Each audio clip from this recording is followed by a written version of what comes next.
4 reasons why you don't sound like a pro on drums.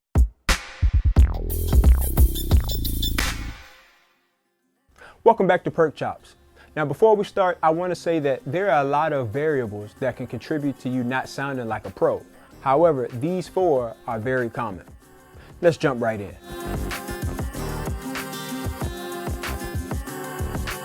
Depending on the style of music you play, your interpretation of the beat may vary. For instance, if you're playing a laid-back neo-soul hip-hop type groove, you might have a more relaxed approach than, say, a driving gospel groove.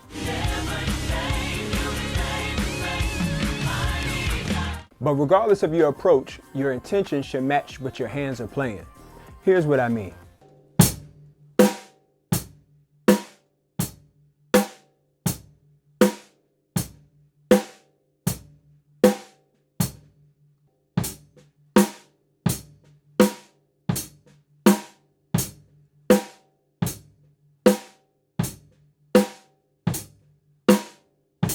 What makes this beat solid is that when the kick and snare occupy the same beat as the hats, they hit at the exact same time. When elements are supposed to line up and they don't actually line up, it gives you an unpolished sound. So here's what you can do. I've put together 2 simple exercise patterns to drill this into your muscle memory. If you like, you can mix exercise 1 and 2 together.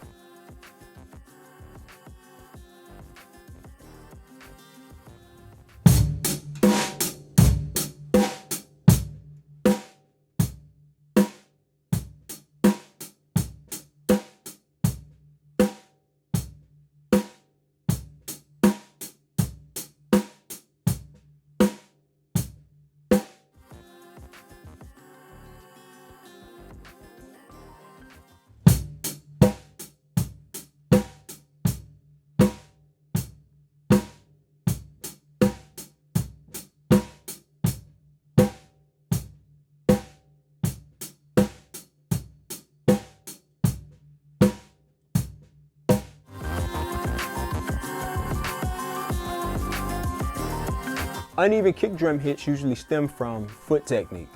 I'm not saying that you have to completely change your foot technique. However, some modifications may be necessary. Now, this issue usually shows up when trying to execute 2 quick kick drum strokes. Now, there are 2 dimensions in which consecutive kick drum strokes can be considered uneven. You have timeliness and you have dynamics.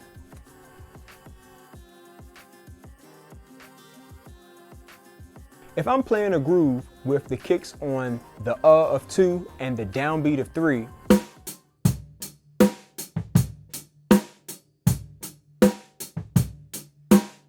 then these 2 kicks should be evenly spaced 16th notes.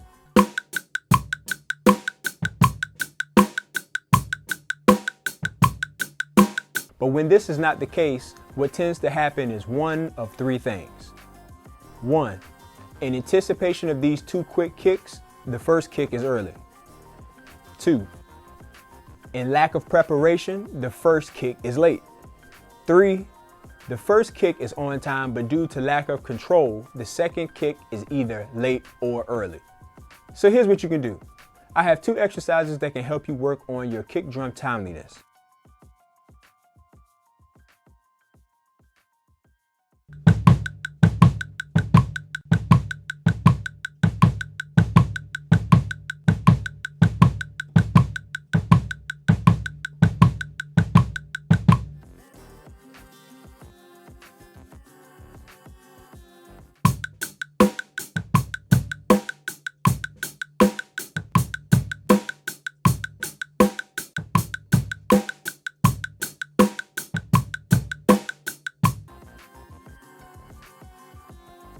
After you get your timing down, you want to make sure that the volume of both double stroke kicks are even dynamically.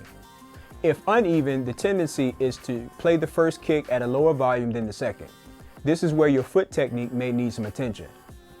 Whether you use the heel toe, slide, heel down, heel up technique, it doesn't matter. Evaluate and compare the first kick to the second. The objective is to achieve 2 kicks at equal strength. Here's what you can do. Play a bossa nova for an extended period of time.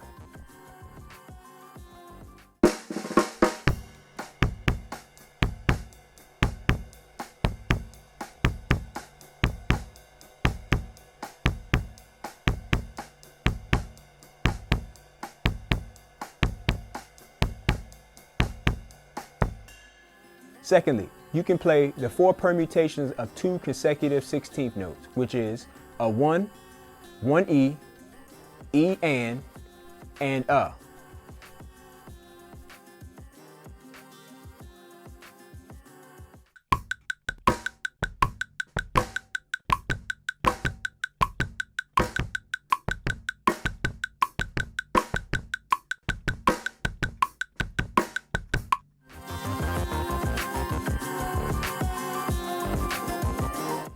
As drummers, we like to play what we want to play when we want to play it. Like we'll add a chop here or play a couple of licks here, do this little fancy thing I've been working on. But no matter what style of music you listen to, there's always a perceived flow. And the things that you add should enhance the music as it progresses, not distract the listener.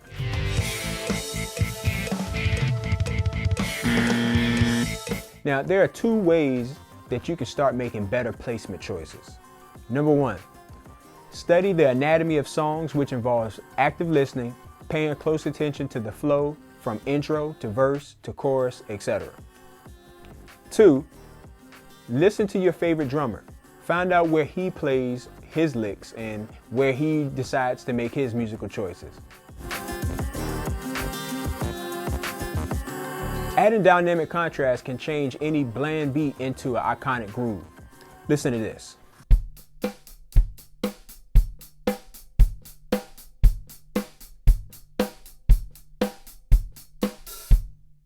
Now this just sounds like any old beat, but if I add a layer of dynamics on it, check it out now.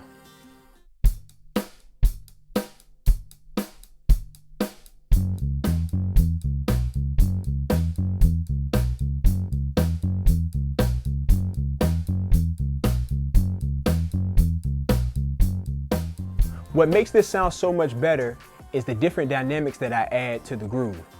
Now, here's what you can do to practice your dynamics.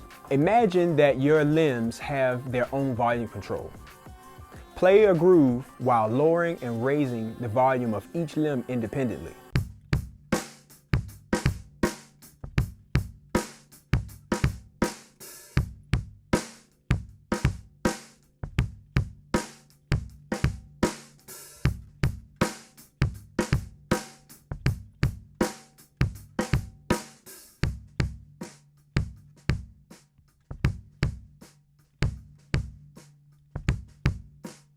Experiment with different grooves and see how you can manipulate them into something different.